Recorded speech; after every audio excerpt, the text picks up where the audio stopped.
बड़ा भाई बनना आसान नहीं होता। दुख को भी खुशियों में तब्दील करना पड़ता है। मत करो किसी से उम्मीद, हर किसी को अपनी दुनिया है। कोई कितना भी अपना हो, पहले अपना ही देखते हैं। अपनों को गिराया नहीं बल्कि उठाया जाता है।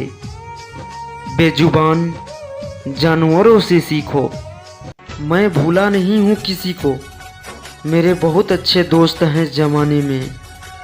बस थोड़ी ज़िंदगी उलझी है दो वक्त की रोटी कमाने में।